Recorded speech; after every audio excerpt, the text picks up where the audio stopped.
Isaac, un garçon aveugle de 13 ans, a été traîné à une fête luxueuse et placé devant un piano sur ordre d'un millionnaire cruel.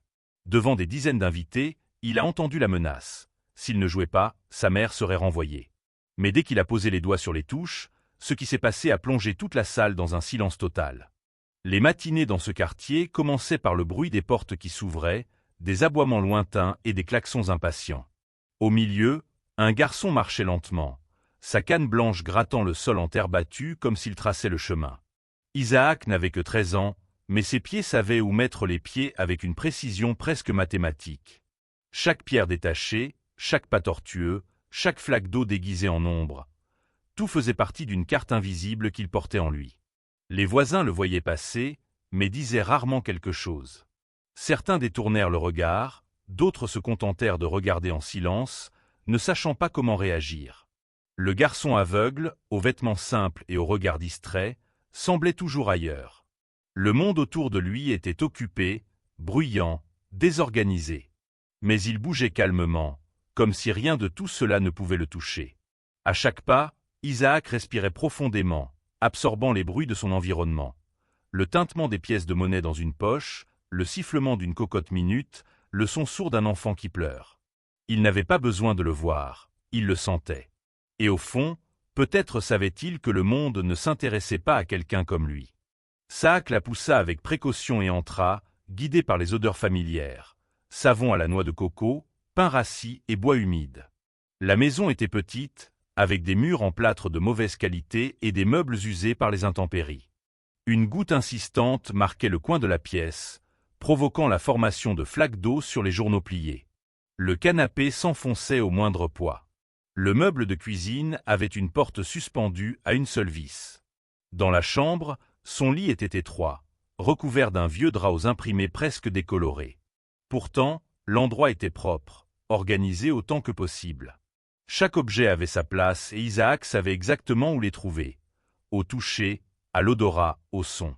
C'était un espace humble mais sûr. Son refuge dans un monde qui semblait ignorer son existence. Les heures passèrent lentement, jusqu'à ce que des bruits familiers annoncent l'arrivée de Déborah. Le bruit des clés, le grincement de la porte, les pas lourds traversant le sol du salon. Elle entra comme une ombre portée par le vent, son sac en bandoulière et le corps courbé d'épuisement. Pas de mots, pas de soupirs, juste une présence. Elle posa son sac sur la chaise, ôta ses chaussures d'un geste machinal et se dirigea directement vers la chambre. Ses mouvements trahissaient bien plus que de la fatigue physique. Il y avait un poids émotionnel qu'elle apportait chaque jour avec elle depuis le manoir de Charles Whitmore. Un poids que personne n'a vu, mais qu'Isaac a reconnu à sa façon de marcher, autant qu'il lui a fallu pour s'asseoir, à la façon dont le lit a craqué lorsque son corps a fini par céder. Le garçon n'a rien demandé. J'étais habitué à ce silence. Isaac passa le reste de l'après-midi à organiser de petites tâches dans la maison. J'ai plié les vêtements, séparé les couverts, mis de l'eau à bouillir. Le tout avec des mouvements prudents, presque solennels. Il était calme, méthodique, respectueux de tout ce qu'il touchait, comme si chaque objet méritait qu'on s'y intéresse. Il n'y avait rien là-dedans qui suggérait quelque chose d'extraordinaire. Aucune excentricité, aucun éclat particulier. C'était juste un garçon aveugle, gentil et calme. Quelqu'un qui a parcouru le monde les épaules baissées, sans faire de bruit. Il écoutait plus qu'il ne parlait, ressentait plus qu'il n'exprimait. S'il y avait quelque chose de différent à l'intérieur, c'était bien conservé. Rien, jusqu'à ce moment-là, n'indiquait que ce garçon portait quelque chose capable de tout changer. Au crépuscule, Déborah retourna à la cuisine, alluma la cuisinière avec une allumette humide et prépara quelque chose de simple, du riz et des haricots avec une cuillerée de beurre. Les gestes étaient lents, fatigués, mais précis. Tandis qu'elle remuait la poêle, son regard était perdu, figé dans des souvenirs qu'elle préférait ne pas revivre. Isaac, assis à table, remarqua tout. L'odeur de sueur plus forte, les mouvements plus courts, la façon dont elle serrait ses propres doigts. Elle portait les douleurs de chaque journée de travail au manoir, comme si elle faisait partie de son uniforme. Il n'a jamais donné les détails. Il n'a jamais dit ce que Charles avait dit. Mais Isaac le savait. Il le sentait dans les silences, dans les plats qu'elle laissait à moitié finis, dans les larmes qui ne coulaient pas, mais étaient là, piégées à l'intérieur. Pourtant, Elle essayait de sourire. J'ai essayé de maintenir la routine. Il a essayé de protéger son fils de ce que le monde insistait pour lui lancer chaque jour. La nuit arrivait lentement, comme un tissu sombre recouvrant les toits du quartier. Déborah dormait déjà. La lumière de la cuisine était éteinte, la maison était silencieuse. Isaac était assis près de la fenêtre ouverte, sentant le vent chaud de la rue et entendant les bruits qui venaient de loin. Des pas précipités, des rires étouffés, une moto qui accélère. Là, seul, dans l'obscurité qui avait toujours été son seul décor, il sentit quelque chose palpiter dans sa poitrine. Un sentiment qui n'avait pas de nom. Une agitation croissante, comme s'il y avait quelque chose en lui qui voulait sortir. Mais il ne savait pas ce que c'était. Ou peut-être qu'il le savait, mais qu'il avait appris à le cacher. Ainsi, silencieux, immobile, invisible, Isaac restait à l'écoute du monde extérieur. L'impression qu'il y avait quelque chose que personne n'avait vu. Quelque chose qui, pour l'instant, devait rester silencieux. L'horloge de la cuisine était juste après 6 heures du matin, lorsque Déborah franchit la porte latérale du manoir Whitmore. Les murs blancs et brillants contrastaient brutalement avec le gris de son simple chemisier. À l'intérieur de la maison, les couloirs étaient froids, longs, recouverts de tapis coûteux qui étouffaient les pas. Elle les parcourut la tête baissée et les épaules voûtées, comme pour passer inaperçue. Mais ce matin-là, quelque chose était différent. L'un des autres employés lui a remis un message sur papier plié. Elle devait se rendre immédiatement au bureau de son patron, M. Charles Whitmore. La demande était accompagnée d'une urgence silencieuse et déconcertante. Déborah monta les escaliers avec précaution, comme si elle ne savait pas si elle allait être réprimandée, renvoyée ou simplement ignorée, comme d'habitude. Le bureau était grand et sombre, avec de beaux meubles en bois et une cheminée qui brûlait malgré la chaleur. Charles se tenait derrière le bureau, regardant par la fenêtre comme s'il observait un monde qui lui appartenait. Quand elle entra, il ne la regarda pas. Il désigna simplement le centre du tapis, comme si quelqu'un plaçait un objet sur une planche. Déborah se tenait là, ayant l'impression qu'elle n'était rien de plus. Une pièce invisible dans le jeu de quelqu'un de plus puissant. Les mots étaient remplis d'arrogance, même sans qu'il élève la voix. Chaque phrase était une phrase. Chaque pause, une menace implicite. Il parlait d'un événement, d'une réception importante, de quelque chose d'exclusif et d'artistique. Au milieu du discours, la référence, froide, désinvolte, au fils aveugle est apparue. La façon dont il a dit lui a fait plus mal que n'importe quel cri.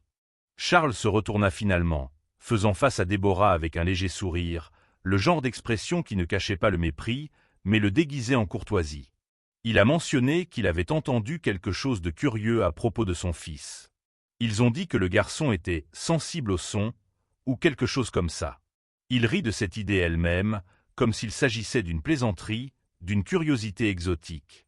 Il a parlé de l'événement comme s'il s'agissait de quelque chose de grandiose, mais a laissé échapper qu'il ne s'agissait essentiellement que d'une vitrine, d'un spectacle parmi tant d'autres qu'il avait déjà monté. Il a dit qu'il y avait un manque de touche humaine, une surprise qui laisserait les invités stupéfaits. Et puis il a suggéré que ce serait peut-être intéressant d'amener le garçon. Un garçon noir, aveugle et pauvre, jouant du piano dans sa pièce principale. Un moment émouvant, comme il a décrit, comme s'il ne s'agissait pas de vie réelle. Déborah gardait les yeux baissés, sentant son souffle lourd dans sa poitrine. Elle savait qu'on ne lui demandait pas de donner son avis. C'était un ordre voilé, déguisé en proposition généreuse. Elle resta silencieuse quelques secondes, comme si elle pesait les conséquences d'un faux pas. Le corps tout entier se sentait coincé. Il y avait quelque chose en elle qui avait envie de crier, mais l'expérience lui avait appris que certaines voix n'étaient pas entendues. Il a néanmoins trouvé la force d'adopter une position douce. Il essaya de dire que le garçon n'était pas habitué à ça, qu'il ne se sentait peut-être pas à l'aise. Mais Charles n'écoutait pas. J'ai juste réagi à ce que je voulais entendre. Son expression perdit son sourire, mais pas sa supériorité. Le ton changea, devenant plus direct, comme si quelqu'un mettait carte sur table. Les mots suivants furent prononcés avec une précision chirurgicale. Il n'utilisait pas de menaces pures et simples, mais chaque syllabe sonnait comme un verdict. Il a dit qu'il serait dommage de laisser partir quelqu'un avec autant d'années de travail, mais qu'il avait besoin d'employés engagés, collaboratifs, prêt à contribuer à bien plus que du simple ménage. Elle a compris.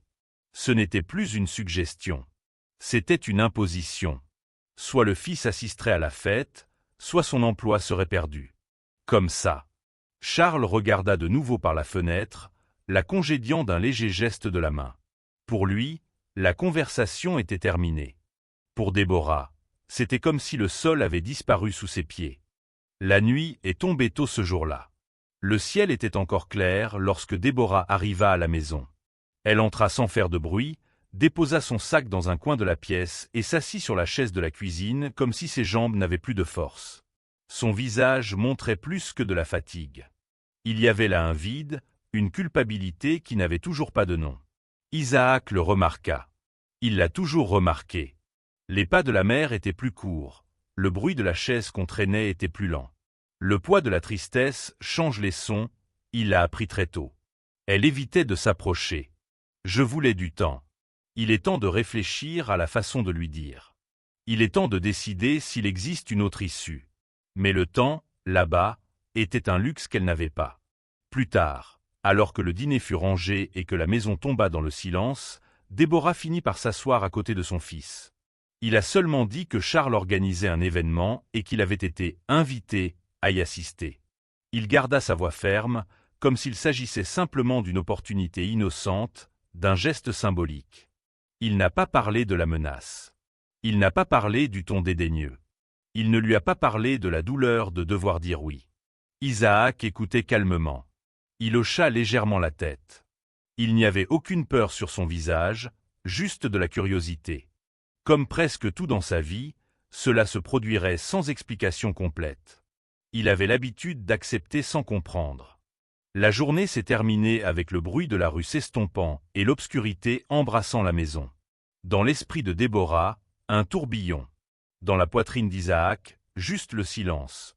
Le même silence que toujours, mais maintenant avec quelque chose de nouveau caché à l'intérieur. Le ciel se levait timidement, peint en gris clair, lorsque la voiture noire se gara devant la maison d'Isaac. Le véhicule était trop lumineux pour ce quartier, attirant l'attention des voisins qui regardaient à travers les fissures des fenêtres. Déborah ajusta le col de la chemise de son fils avec des mains tremblantes, sans dire un mot. Le garçon restait calme, mais il y avait dans son corps une rigidité qui n'existait pas habituellement. J'ai ressenti quelque chose d'étrange dans l'air, quelque chose de dense, d'inconfortable, impossible à nommer. Le chauffeur ouvrit lentement la portière, avec une expression neutre. Isaac entra et s'installa silencieusement. Les mains étaient sur les genoux, immobiles, et les lèvres étaient pressées avec une légère force. La mère, debout sur le trottoir, regardait la voiture disparaître dans les rues sinueuses du quartier, comme si quelque chose d'irrécupérable lui était enlevé. Le trajet jusqu'au manoir fut silencieux. Isaac gardait son visage tourné vers la fenêtre, même s'il ne pouvait rien voir. Le bruit du moteur, le roulement des pneus sur l'asphalte lisse, l'odeur des tissus d'ameublement coûteux, tout lui paraissait étrange, loin de la réalité qu'il connaissait. Le portail électronique s'ouvrit sans un bruit, révélant l'entrée du manoir Whitmore. La voiture glissait le long de la longue avenue bordée d'arbres parfaitement taillés. Dehors, Isaac sentit l'air changer. Il faisait plus froid, plus contrôlé. Même sans voir, je savais que j'avais franchi une frontière invisible, laissant derrière moi le monde de ceux qui survivent et entrant dans le monde de ceux qui gouvernent. Il fut conduit jusqu'à l'entrée principale, où résonnaient déjà les bruits de l'événement, rires retenus, tintements de verre, pas légers sur le marbre. Un domestique le salua d'une légère touche sur l'épaule, le guidant à l'intérieur. Il remarqua les regards avant même d'entendre les murmures. Chacun de ses pas arrêtait une conversation, chacun de ses mouvements était observé avec une attention inconfortable. Les vêtements simples contrastaient avec les robes lumineuses et les costumes bien ajustés des invités. Son corps semblait entrer en conflit avec tout ce qui se passait dans cet environnement. Il y avait là une sorte de mépris retenu, camouflé par des sourires polis, comme si sa présence n'était tolérée que par curiosité. Au fond de la salle, parmi les employés en tenue discrète, Déborah regardait l'entrée de son fils le cœur lourd. Ses yeux ne le quittaient jamais, comme s'il voulait le protéger sous tous les angles. Ses mains étaient croisées devant son tablier et ses lèvres pincées. La fête se déroulait partout, mais elle ne voyait que cette petite silhouette traversant un océan de regards. Charles Whitmore se déplaçait parmi les invités comme un hôte satisfait. Il saluait les noms importants, souriait aux caméras, faisait des gestes avec assurance. Lorsqu'il vit Isaac entrer, son regard changea un instant, puis il le retrouva. Il s'assit près de la cheminée, rajusta sa cravate et annonça d'un ton un peu cynique qu'il s'apprêtait à offrir à ses invités un moment spécial. Les mots tombèrent comme des gouttes de poison dans des coupes de cristal. Isaac fut conduit au centre de la pièce, un espace rond entre canapé et fauteuil fin, sous la douce lumière d'un immense lustre. Il n'y avait toujours pas d'instrument là-bas. Ce qui allait se passer restait flou, pour lui, pour les invités et pour ceux qui regardaient l'histoire. La tension vivait précisément dans le manque de clarté. Un garçon aveugle au milieu d'une fête d'élite, debout comme une pièce du plateau, attendant des ordres qui n'avaient pas encore été donnés. Les invités murmuraient. Certains regardaient avec le regard biaisé d'une supériorité déguisée. D'autres souriaient en silence, comme quelqu'un qui regarde un spectacle insolite, curieux de voir si l'acte fonctionnerait ou s'il entraînerait un embarras. Aucun d'eux ne savait ce qui allait arriver. Isaac, beaucoup moins. L'employé qui l'avait guidé discrètement s'est éloigné. Isaac restait immobile, comme s'il essayait de déchiffrer le lourd silence qui envahissait la pièce. L'absence de son est toujours plus bruyante pour ceux qui voient avec leurs oreilles. Il sentait le poids de leurs yeux sur lui. Et, même s'il ne pouvait pas les voir, chaque soupir réprimé, chaque rire étouffé, chaque pas hésitant résonnait comme un signal de danger. Son corps était tendu. Bras le long du corps, mains fermées discrètement. Il y avait une question flottant dans l'air, une attente silencieuse. Il n'était pas observé comme un invité, mais comme quelqu'un destiné à combler le vide entre le champagne et les plaisanteries élégantes. L'atmosphère était dense, pleine d'intentions cachées sous des parfums coûteux. Charles fit 2 pas en avant et désigna le coin de la pièce, où un piano à queue était désormais discrètement placé. Le geste était léger, mais le ton de la voix débordait de cynisme. Les invités se tournèrent en même temps, comme si un ordre invisible avait été donné. Tous les regards se tournèrent vers le garçon debout au centre. Le bruit de la chaise qu'on retirait fut étouffé par le bourdonnement des voix qui résonnaient autour d'eux. Isaac ne bougeait toujours pas. Il ne comprenait pas ce qu'on attendait de lui, mais il sentait l'atmosphère de quelque chose d'imminent. Cette attente ne sentait ni la joie, ni l'enthousiasme. C'était un silence qui semblait espérer un échec. Les secondes s'allongeaient comme des cordes tendues à leur limite. Isaac restait immobile, comme s'il attendait des instructions plus claires. L'atmosphère dans la pièce commença à osciller entre rire déguisé et malaise évident. Le garçon ne semblait pas à sa place, perdu, trop vulnérable pour ce scénario. Certains invités chuchotaient entre eux. D'autres détournèrent le regard, peut-être gênés de participer à ce qui commençait à ressembler à un spectacle cruel. Mais personne n'a rien fait. Ils ont juste attendu. Et Isaac, au centre de la pièce, ne savait toujours pas quoi faire. Je viens de le ressentir. De petits rires commencèrent à s'échapper des coins de la pièce. Des commentaires moqueurs occasionnels se glissaient entre les lunettes et les dents. Déborah, qui regardait de loin, se couvrit la bouche de sa main. La poitrine serrée, le cœur battant, les yeux larmoyants. Tout ce qu'elle craignait le plus commençait à se produire et elle ne pouvait pas l'arrêter. Isaac le sentit.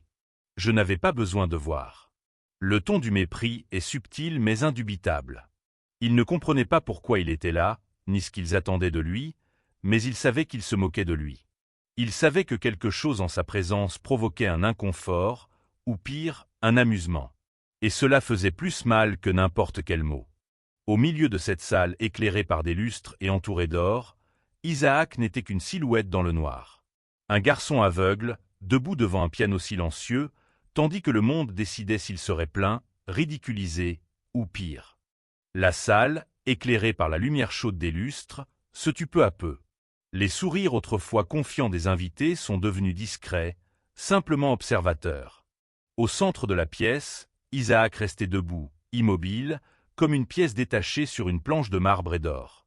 Tout le monde s'attendait à ce que quelque chose se produise et savait que cela viendrait de lui.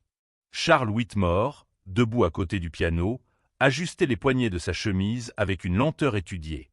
Il y avait un plaisir caché dans la façon dont l'hôte occupait le silence. Il savait que tout le monde était attentif. Et alors que la tension semblait sur le point de s'évaporer, il fit un pas en avant et, d'une voix claire, ordonna au garçon de s'approcher et de jouer quelque chose pour les personnes présentes. Isaac, immobile, ne répondit pas. Sa tête se tourna légèrement vers le son, mais ses pieds ne bougèrent pas. Le corps tout entier semblait refuser la demande. Pas par rébellion, mais par intuition. Quelque chose en lui disait que ce n'était pas bien. Charles fit alors un pas supplémentaire, son visage toujours enveloppé d'un sourire retenu, mais ses yeux se durcirent. Froidement, il a déclaré qu'il espérait une coopération. Et il ajouta, d'une voix ferme et directe, s'il ne jouait pas, sa mère, Déborah, quitterait le manoir le lendemain. Pas de travail, pas de recommandation, pas de pitié. La menace tomba comme une pierre au centre du silence. La salle s'est figée. Déborah, debout à l'arrière-plan, ouvrait grand les yeux mais ne pouvait pas bouger. Isaac, immobile, inspira profondément. La salle entière ne savait pas à quoi s'attendre. Et, n'ayant d'autre choix, le garçon s'avança à pas légers vers le piano. Pas volontairement, mais par amour. Et par peur. Isaac arriva au piano sans se presser, guidé uniquement par le toucher et l'instinct. Le bois poli reflétait les lumières de la pièce, mais pour lui, ce n'était qu'une surface froide et inconnue. Il toucha le banc avec ses doigts, ajusta sa position et s'assit. La respiration fut longue et profonde, comme pour préparer le corps à un saut dans le noir. Ses mains restèrent un instant sur ses genoux. Tout autour, la salle entière retenait son souffle. Sans rien dire, sans rien montrer, Isaac leva les mains et les déplaça vers les clés. Il joua la première note. C'était doux, lâche, et pourtant le son traversait l'air comme s'il ouvrait une brèche dans le silence. La première note sonnait isolée, timide, comme une goutte tombant dans un puits profond. Certains invités échangèrent des regards, le sourire au coin des lèvres. Ils s'attendaient à une erreur, une séquence de sons déconnectés, quelque chose qui confirmait l'attente d'un échec. Mais ce qui est venu plus tard n'a pas suivi cette voie. Isaac appuya sur une autre touche, puis sur une autre, et en quelques secondes, une ligne mélodique commença à se former. Les notes s'enchaînaient avec une précision inattendue, comme si elles étaient déjà là à l'intérieur du piano, n'attendant que son relâchement. Il n'y a eu aucune hésitation. Il n'y avait aucun bruit. Juste un son clair et émotionnel qui vient directement d'un endroit impossible à expliquer. Les premières expressions de moquerie ont fait place à un autre silence. Non plus le silence de l'attente, mais celui de l'attention. En quelques instants, ce qui semblait n'être qu'une simple séquence de notes s'est transformé en quelque chose de plus grand. Les mains d'Isaac, auparavant prudentes, commencèrent à glisser avec fluidité sur le clavier. Les mouvements avaient désormais une sécurité, une intention, comme si le piano n'était plus un objet devant lui, mais une extension vivante de son corps. La mélodie grandissait. Il alternait légèreté et force. C'était à la fois intime et grandiose, comme si cela racontait une histoire que lui seul connaissait et qu'il envahissait maintenant la pièce sans demander la permission. Il n'y avait pas de partition, pas de répétition. C'était un pur sentiment, traduit en son. Les conversations se sont complètement arrêtées. Les vers cessèrent de tinter. Les téléphones portables qui filmaient auparavant par moquerie enregistraient désormais dans un silence absolu. Pour la première fois ce soir-là, personne ne savait quoi dire. La musique avait tout pris. La musique remplissait chaque coin de la pièce d'une présence presque physique. Il était impossible de l'ignorer. Leurs regards, auparavant remplis de dédain ou d'ennui, étaient désormais fixés sur le garçon qui jouait comme si le monde entier dépendait de la note suivante. Déborah, penchée près de l'entrée de la cuisine, posa la main sur sa bouche. Le cœur battait à tout rompre, les yeux se remplissaient rapidement. Elle a reconnu cette chanson. Non pas parce que je l'ai déjà entendue, mais parce que je le ressens. C'était la lame de son fils, exposée avec une force qu'elle n'aurait jamais imaginé voir devant autant de monde. Charles, debout près de la cheminée, ne souriait plus. Le regard était fixe, sans cligner des yeux. Les bras qu'il avait auparavant croisés avec supériorité pendaient désormais à ses côtés. Il y avait quelque chose sur son visage qui frôlait la perplexité. Une brève lueur de doute chez un homme qui pensait être au-dessus de tout. Personne ne savait quoi dire. Personne n'osait bouger. C'était comme si le temps s'était arrêté, suspendu dans le son. La mélodie poursuit son cours, dense et envoûtante. La pièce entière semblait respirer avec elle. Chaque note était chargée de précision, d'émotion et d'une sorte de beauté qui ne venait pas d'une formation technique, mais de quelque chose de plus profond, d'inexplicable. Les invités, autrefois pleins de paroles, étaient désormais silencieux comme du marbre. Des larmes discrètes coulaient sur le visage de certains. D'autres semblaient paralysés, incapables de comprendre comment ce petit garçon, aux yeux fermés et aux vêtements simples, pouvait produire cela. Ce n'était pas un talent ordinaire. Ce n'était pas seulement une question de compétence. C'était quelque chose de rare, quelque chose qui ne peut être enseigné, qui ne peut pas être appris, qui existe tout simplement, caché là où presque personne ne regarde. Isaac n'a pas joué pour impressionner. Il jouait comme quelqu'un qui respire, comme quelqu'un qui existe. Et puis, finalement, tout le monde a compris. Il n'a jamais été qu'un garçon aveugle. C'était un génie. Et personne ne l'a vu, parce que personne ne voulait le voir. La mélodie s'estompa, comme une vague qui reculait lentement jusqu'à disparaître dans le sable. Les mains d'Isaac ralentissaient sur les touches, comme pour dire au revoir à chaque note.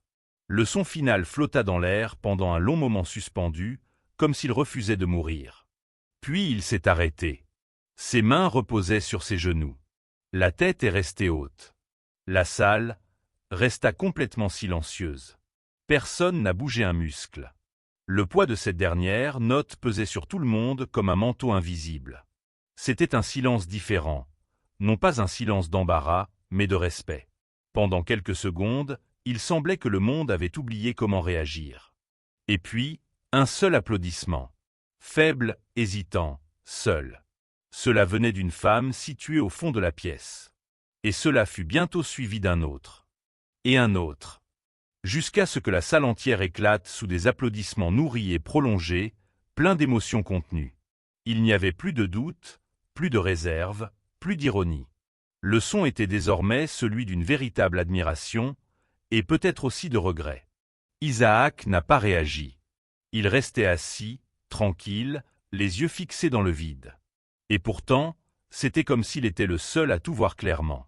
Isaac restait immobile sur le banc du piano. Les applaudissements envahirent la salle comme une véritable vague, mais il ne manifesta aucune réaction. Il respirait simplement profondément, comme s'il était enfin sorti d'un endroit sombre et exigu où il avait passé trop de temps. Petit à petit, les invités commencèrent à se lever. Pas par protocole, mais par impulsion. Une véritable commotion se répandit sur leurs visages. C'était comme si chacun essayait de suivre ce dont il venait de voir. Essayait de trouver un moyen de réparer quelque chose dont il savait au fond qu'il ne pouvait pas être défait. Déborah, appuyée contre le mur, se couvrit le visage de ses mains, incapable de retenir ses larmes. Son corps tremblait de soulagement, de fierté, de douleur contenue depuis trop d'années. Pas seulement parce qu'Isaac a joué, mais parce que, pour la première fois, le monde l'a vu. Charles Whitmore, debout près des escaliers, était pâle. L'homme qui avait dicté des ordres tant de fois ne savait plus où mettre les mains. Son regard ne trouva aucun support nulle part. C'était comme si lui, face à ce garçon qu'il utilisait comme divertissement, prenait enfin conscience de sa propre petitesse.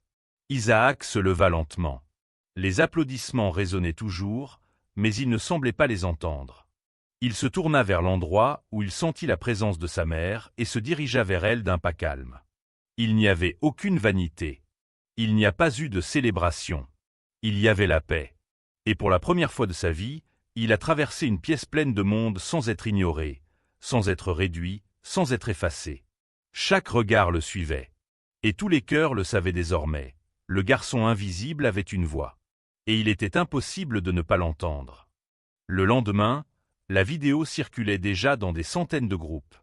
Elle avait été enregistrée sous différents angles par des invités qui, au début, voulaient juste capturer un moment embarrassant. Mais ce qu'ils ont vu sur les images était très différent de ce à quoi ils s'attendaient. Le titre ne laissait aucun doute, un garçon aveugle humilié fait bouger les millionnaires. Le début montrait Isaac immobile, confus, entouré de regards froids. Mais il n'a fallu que quelques secondes pour que le scénario change complètement. La performance ravie, les ovations debout, les visages choqués, tout était là, exposé. Des milliers de commentaires se sont multipliés, indignation, admiration, regret collectif. Il était impossible de regarder sans ressentir quelque chose. Le nom d'Isaac, jusqu'alors inexistant dans le monde, était désormais recherché par tous. Parmi les centaines de personnes touchées par le spectacle se trouvait Everett Lang, directeur d'un prestigieux conservatoire de musique.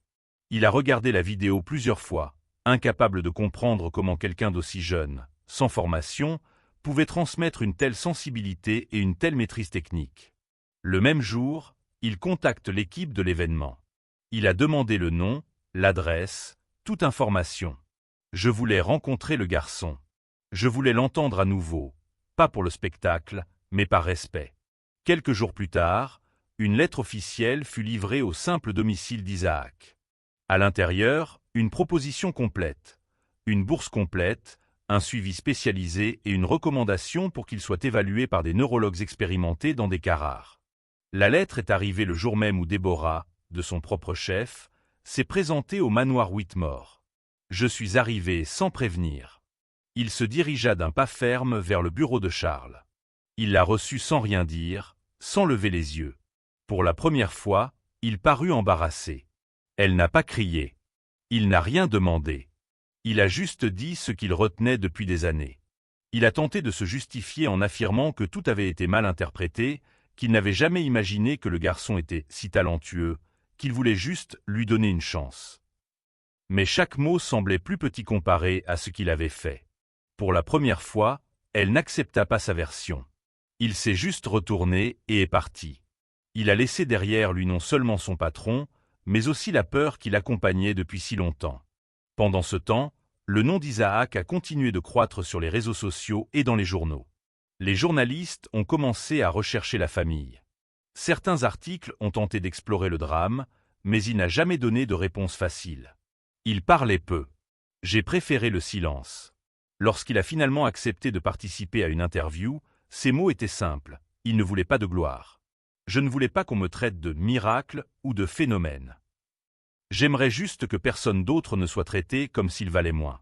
Il a dit que beaucoup de gens ont quelque chose en eux, mais qu'on ne les entend jamais. Et parfois, tout ce dont ils ont besoin, c'est que quelqu'un s'arrête et les écoute. Dans la même interview, l'un des journalistes, curieux et incrédule, a demandé comment une personne aveugle, sans études formelles, pouvait jouer ainsi. Isaac hésita, puis répondit calmement « Je n'avais tout simplement nulle part ». L'expression s'est répandue dans tout le pays. Plus tard, une équipe médicale du conservatoire a procédé à une évaluation avec l'aide d'experts. Après examen et analyse, la confirmation arriva. Isaac avait syndrome de savant, une maladie rare dans laquelle les personnes ayant certaines limitations possèdent des capacités extraordinaires dans des domaines spécifiques, dans son cas, la musique. La nouvelle a renforcé l'impact. Or, au talent s'ajoutait une explication qui alliait science et sensibilité. Et avec cela, un nouveau niveau de reconnaissance. Lorsque le directeur Lang a personnellement visité la maison d'Isaac, il l'a trouvé modeste, propre et calme. Ils s'assirent à la table de la cuisine et c'est là que le garçon l'emmena dans la pièce exiguë où il gardait un vieux clavier sous le lit. Les touches étaient jaunes, certaines tombaient en panne, d'autres ne fonctionnaient même plus. Mais c'est là que tout a commencé. Isaac alluma l'appareil, produisit quelques notes libres, puis se tut. Le réalisateur n'a rien dit. Il se contenta de regarder, profondément ému. À ce moment-là, il comprend que le génie que le monde applaudit désormais est né dans l'oubli, et il y résiste. Avec cette répercussion, d'autres opportunités ont commencé à émerger. Deborah a reçu des offres d'emploi plus équitables, avec de meilleures conditions et un traitement décent. Des gens qui ne l'avaient jamais remarqué lui envoyaient désormais des invitations, voulaient s'associer avec elle, mais elle n'était pas pressée. J'ai choisi calmement, comme quelqu'un qui comprend désormais sa propre valeur. La maison a également commencé à changer. Petit à petit, les dons arrivent, des livres en braille, des vêtements neufs, de la nourriture, un nouveau piano offert par le conservatoire. Mais plus que les choses, quelque chose d'essentiel avait changé. Isaac, qui pendant tant d'années était considéré comme un fardeau, était désormais léger. Pas pour la gloire, mais parce qu'il avait fait écouter le monde. Et Deborah, qui avait toujours tout porté seule, marchait désormais aux côtés d'un fils que tout le monde pouvait enfin voir. Le théâtre était plein. Les rideaux rouges tremblaient légèrement sous le vent de la ventilation centrale, Et le silence dans le public avait un poids qui n'existe que lorsque tout le monde s'attend à quelque chose de grand. Le nom d'Isaac avait été annoncé avec respect, non pas comme une curiosité, mais comme l'attraction principale d'un événement spécial organisé par le conservatoire. Les billets se sont vendus en quelques heures. À 13 ans, le garçon arrivé sur scène portait un costume simple, à la coupe sobre, et se dirigeait sereinement vers le piano.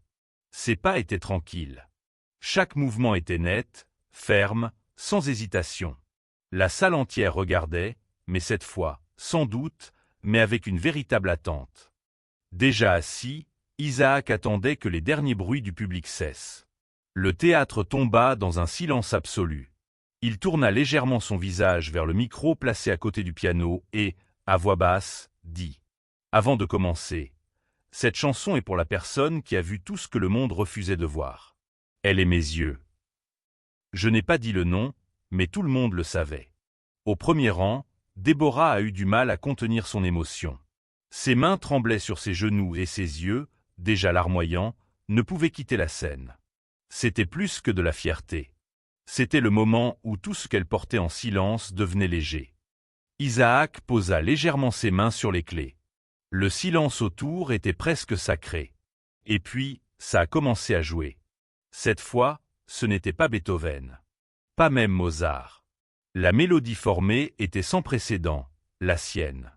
Une composition créée dans les écarts entre les mots, entre les bruits du quartier, entre les battements du cœur. On l'appelait la dernière note des ténèbres. La musique était intense mais retenue. Il grandit lentement, comme quelqu'un qui apprend à exister. J'ai alterné entre ombre et lumière. Il y avait un récit que tout le monde comprenait, même sans connaître la langue. C'était une marche dans le noir vers quelque chose. Et quand les dernières notes arrivèrent, douces comme un murmure, le silence régna à nouveau pendant une bonne seconde, avant que l'émotion n'explose. Les premiers applaudissements furent timides, comme si personne ne voulait être le premier à briser ce moment. Puis ils sont venus forts, intenses, jusqu'à ce que tout le théâtre soit debout. Applaudissements longs, continus et respectueux. Pas pour le spectacle, mais par respect pour quelque chose qui a profondément touché tout le monde. Déborah ne pouvait plus retenir ses larmes. Il pleurait sans honte, la poitrine ouverte, l'âme libre. À côté de lui, d'autres invités pleuraient également. Les gens habitués au luxe et au détachement expérimentent désormais une autre sorte de grandeur, celle qui vient du vrai. Isaac restait assis, écoutant. Chaque applaudissement ne semblait pas seulement pour lui, mais pour tout ce qu'il défendait. Pour les invisibles. Pour les oubliés. Pour ceux qui n'ont jamais monté de scène. Au fond de la salle, entre la rangée du fond et le mur, se trouvait Charles Whitmore. Il s'habillait toujours aussi élégamment, mais son corps semblait plus petit, plus fatigué. Les yeux étaient fixés sur la scène, sans détourner le regard. Il n'y avait ni caméra, ni lumière, ni microphone. Pour la première fois, Charles n'avait plus rien à contrôler. Il a juste regardé. Il n'y avait plus d'excuses, plus de justification. Juste du silence. Un silence différent de celui qu'il avait imposé cette nuit-là dans le manoir. Maintenant, c'était lui qui était éliminé. La grandeur qu'il a vue sur cette scène ne lui appartenait pas. Et cette fois, il le savait. À la fin du dernier salut, Isaac fit quelque chose de simple. Il se leva du banc, tâta le côté du piano et ferma soigneusement le couvercle, comme s'il terminait une conversation importante. Puis, il se tourna légèrement vers le public et affichait un petit sourire. Il n'y avait aucune arrogance. Juste de la gratitude. Ce geste a marqué plus que la musique. C'était la fin d'un cycle. De l'invisibilité à la présence. Du silence à l'écoute. De l'obligation à la reconnaissance. Et tout cela sans un seul mot supplémentaire. Alors que les lumières de la scène s'éteignaient et que le public continuait à ovationner, l'image d'Isaac s'éloignant était comme un tableau qui reste dans la mémoire longtemps après qu'il ait quitté la scène. Parce qu'il n'a pas gagné simplement en jouant bien. Il a gagné parce qu'il a fait ressentir le monde. Et, dans ce sentiment, il a touché quelque chose que personne ne s'attendait à trouver là, l'humanité. Certains yeux voient. D'autres ressentent. Et ceux qui sentent, touchent le monde.